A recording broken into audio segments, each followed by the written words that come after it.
Saddam Hussein does not fully disarm, for the safety of our people and for the peace of the world, we will lead a coalition to disarm him.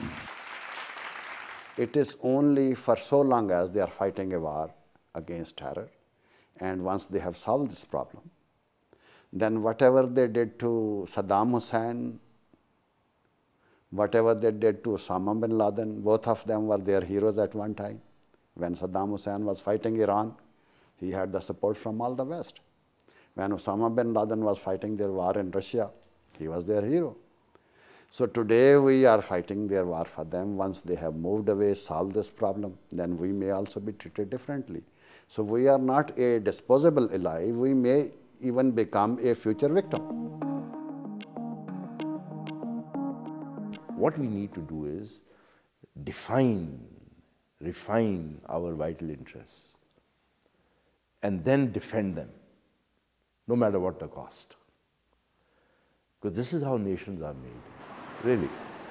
You see how Iran is conducting its relationships with the Western world. They haven't compromised. Syria hasn't compromised. Cuba hasn't compromised. And why is it that a nation of 160 million people, we take great pride in saying that we are a nuclear power, and yet we are so virtually crawling before the United States. It's a matter of shame today that your sovereignty is being violated on a daily basis, these attacks on, drone attacks, and that the government comes up with silly protestations. We will not allow this and we will not allow that, and they tend to, Americans ignore it. I do not think that any kind of covert deals can be sustained in this day and age.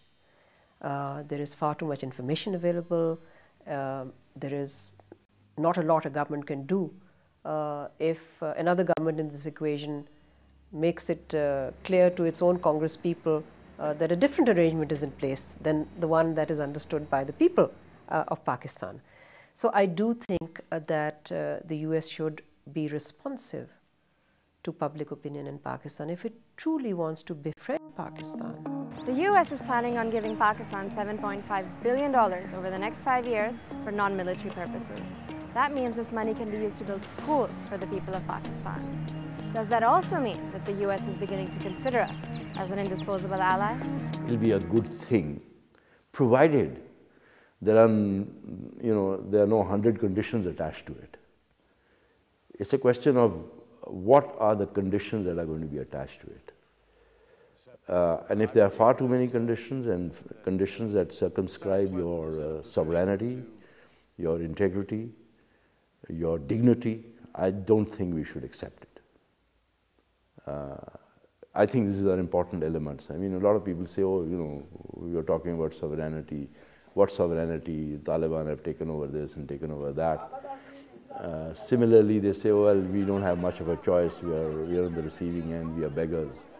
Look at your economy. These are the arguments a lot of people give. But I think as a nation of 160 million people, we must also subscribe to certain values. How long are we going to be living on doles? How long are we going to be living on crumbs that are thrown at us? And that's one of the reasons why the United States is in such a commanding position in this relationship. It's not a partnership. They are in the driving seat, and we are at the receiving end. This is something that I continue to urge on members of the Obama administration that I've happened to meet when I was in the United States recently. And I said, if there is one way that you can truly help Pakistan transform itself, its economy, at a very tough economic period for Pakistan, it is to give us the kind of market access that you denied us in 2001. I don't know what the outcome of that would be, but I think that takes care of so many other things that continue to mar the relationship. This sense that we've given you assistance and we don't know how you spent it. This sense that, well, we don't know how much military to give you and how much civilian to give you. It just gets away from all of this.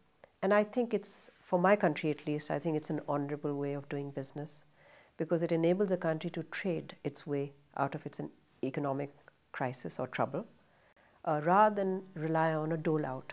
Because however you see aid, at the end of the day, aid is a dole-out. And it's not honorable. Trade is honorable.